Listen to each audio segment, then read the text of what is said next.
What's up guys, Johnny here, welcome back. Today I want to share with you my thoughts on the Runcam Micro Eagle. Alright guys, so as you may know, I've been a really big fan of the Runcam Micro Sparrow. I did a testing a while back where I compared the Micro Swift to the Micro Sparrow, and I found that for me, with my Dominator V3 goggles, which are 16:9 goggles, running a native 16:9 camera just helped me perform way better on that racetrack. I did a whole bunch of testing. I'll link the video up here in the corner. Definitely go check that out, and what you'll see is just for me, matching up 16:9, 16:9 was a winning combination. However, if you also saw my Caddx review on my Turbo F1, you'll know that I went through a whole lot of Micro Sparrow cameras. And this is not a Micro Sparrow, but rather it's a Micro Swift here in my hand.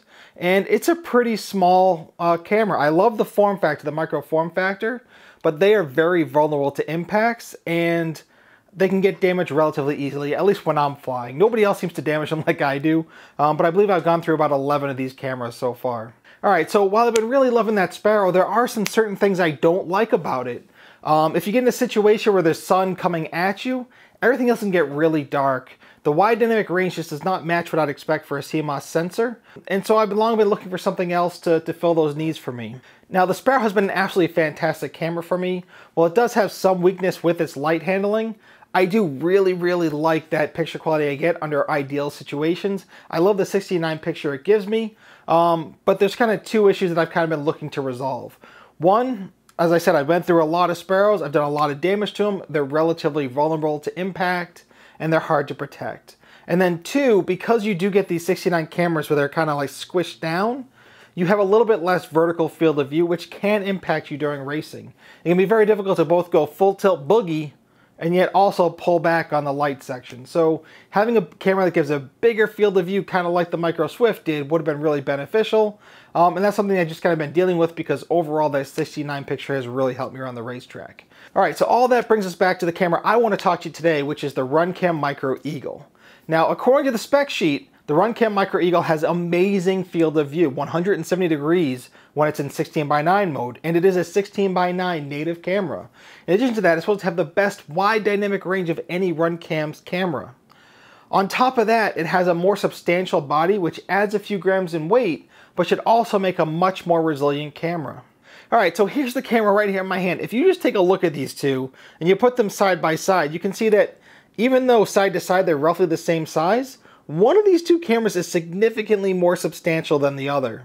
Especially when you come and take a look at that lens. One thing that breaks relatively easy on these really tiny micro cameras is that lens. It's just a really light, plasticky type substance. It doesn't seem to withstand to a hit. However, this lens here is big and beefy. Another thing I always break is these little locks on here on the end of the camera. They're always cracking. But this one, I think it'll be a lot more resilient. It's significantly thicker, much stronger.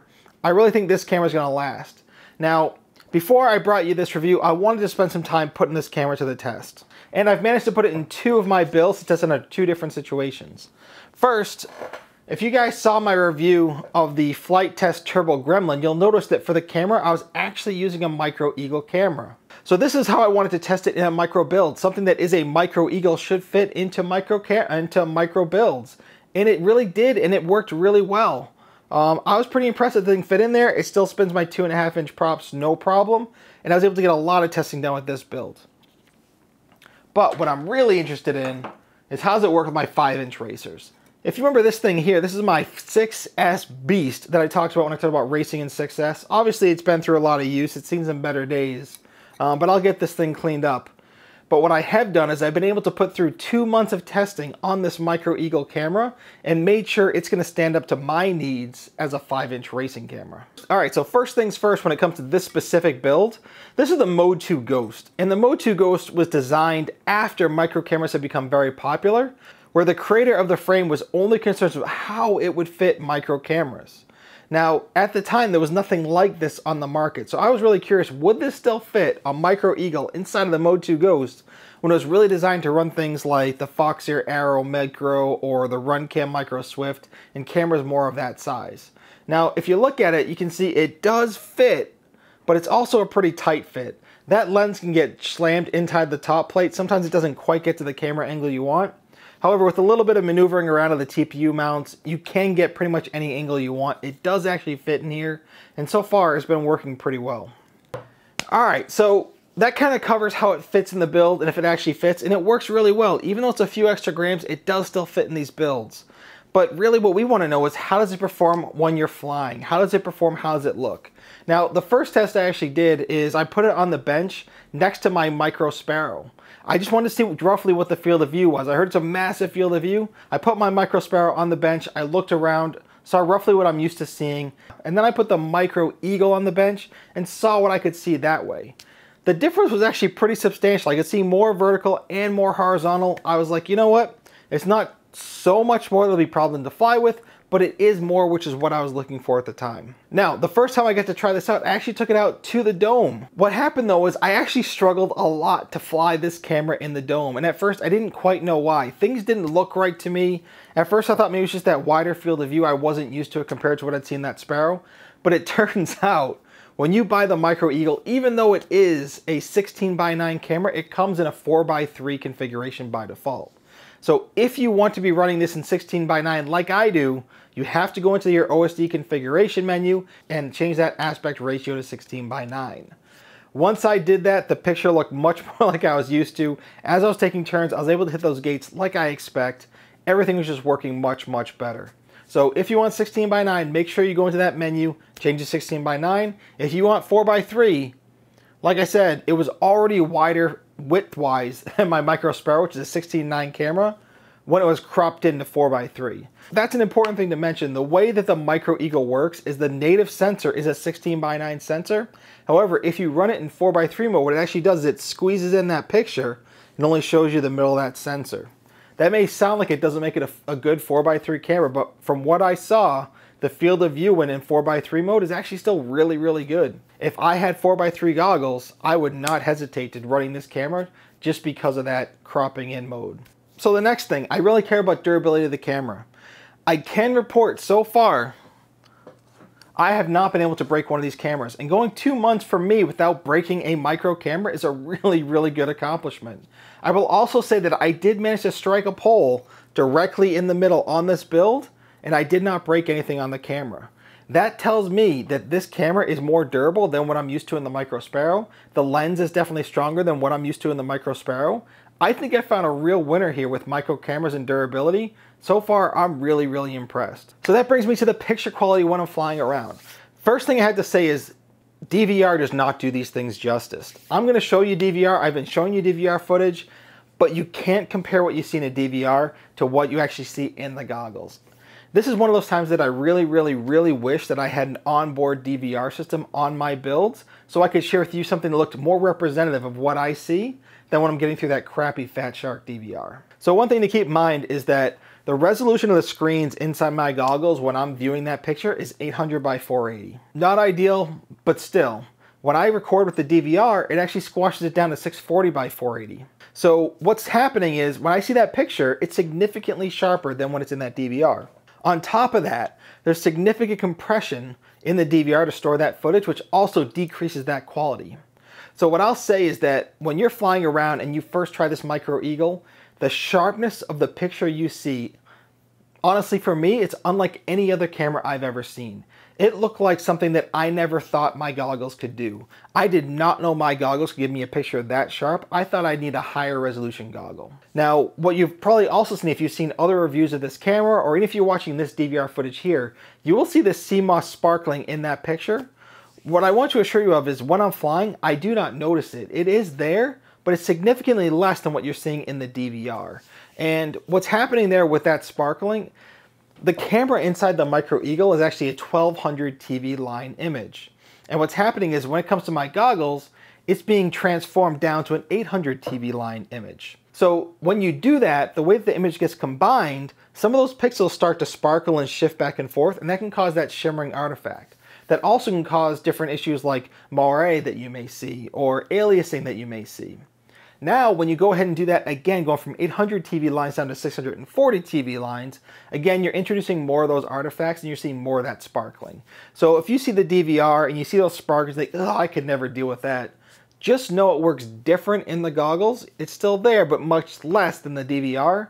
So I would still advise you to try it and see if it actually bothers you before immediately running it off, as I could never run that camera because of those sparkles. All right, so what about the last thing? I talked about light handling with the Micro Sparrow, and that's a place that left a little bit to be desired. How does the Runcam Micro Eagle handle those situations? Well, so far I can say I'm actually really happy. It's supposed to be a much wider dynamic range, and so far that has been the case. You can see here, if you watch this one time I was flying in the field, as the sun was going down, things got really difficult to see with that Micro Sparrow. Things got really dark. I couldn't really see the details. However, if you look at this flying at the same exact time with the Micro Eagle, you can see there's a lot more visible detail around the field. The sun coming down still caused issues where it's blocking out a lot of my picture, but it was able to deal with it significantly better than what I was seeing with that Micro Sparrow. So if you look at the criteria that I was looking for in a camera, more durability, definitely check that. The form factor has to fit the micro form factor. It's got that too. I wanted to have a wider field of view to help me with racing. It's got that. I wanted better light handling and better wide dynamic range. It's got that. It's hitting on every point that I want in my micro camera. What I do want to talk about though is that field of view. I wanted something with more vertical field of view, but at the same time what ends up happening is everything looks further away. Now we are dealing with an analog signal, and that analog signal does have relatively little detail in the picture. So what happened for me is when I was first out flying it in the field, giving this thing a try, I was running my quad action gates. Now where we are right now, it's basically still winter. It's in the 30s, all the grass is yellow and brown, and I'm flying with yellow quad action gates in that yellow and brown field.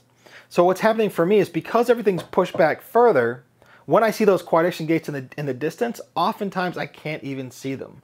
So what'll happen is I'm coming through a gate, through a turn, trying to line up for the next gate, and I don't even know where it is. So at first that made me think, I don't know if I really like this camera for racing. I don't know if this is gonna be an issue. But as I did it more and more, there's kind of a couple things that I realized. One, the color of the grass should change from yellow to more green, which should help me see those quad action gates. But also when I'm racing multi-GP, which is what I care about a lot more, I'm gonna be racing with much bigger fabric and white fabric, which should really help me line up those gates in the distance where I don't think it's gonna be an issue. But that brings me to a feature of the camera that I thought was just really cool, and I didn't even realize that I appreciated it at first. Bear in mind that this camera is a 1200 TV line, so there's significant resolution in that picture. So what they allow you to do is you can go into the menu of the OSD and actually zoom that picture in. So what you're doing is you're decreasing that field of view, and I can get to the same sort of field of view I have with that Sparrow. So if it is a situation where I'm flying with quad action gates and yellow grass, and gates are too far away where I feel I can't see them, I can zoom that picture in. That'll help me see the gates in the distance, help me line them up, and I can fly with a field of view more like what I get with that Sparrow. And because there's so much detail in that picture, I'm still getting all the detail I need in my goggles. I don't even notice the loss in quality by doing that digital zoom. And that's a really cool feature. So lastly, the last detail that brings me to with this camera is it is not a cheap camera. This camera costs $45. When you compare that to buying a Micro Sparrow for $30 or even the Turbo F1 from Caddx for $20, that $45 may seem hard to swallow. However, I can say for me moving forward, as I continue to break cameras, I'm gonna be switching over to the Micro Eagle. And the first part of that is really a big part and reason why. It's as I break those cameras. I've broken 11 Micro Sparrow and Micro Swift cameras. They do not have the durability I need to fly the way I want to fly in the frames that I want to fly. However, so far in my testing, the Micro Eagle greatly increases that durability, where I think I'm going to be breaking fewer of the cameras, and in the long run, it's not going to cost me any extra. On top of that, I get better detail, better light handling, better wide dynamic range, better detail in my picture, that wide field of view that makes it easier to go fast. It's all the points that I really want in my racing camera, and I think that's going to be my new go-to camera. I'm still going to be on the lookout for other options for 16:9 racing, but right now it looks like this is actually the best pick for me. So anyway, that was the last point I wanted to make. I'm really liking this camera. I think I'm going to be switching over to this pretty much predominantly across the board. And I just wanted to share that with you, let you know what I was thinking. If you've tried this camera, let me know what your thoughts have been. If you're thinking about this camera but thinking about staying away, let me know why. If you tried it and don't like it, let me know that too. And anyway, guys, I'm going to leave you there with that. I love this camera, and I'll catch y'all next time. Peace!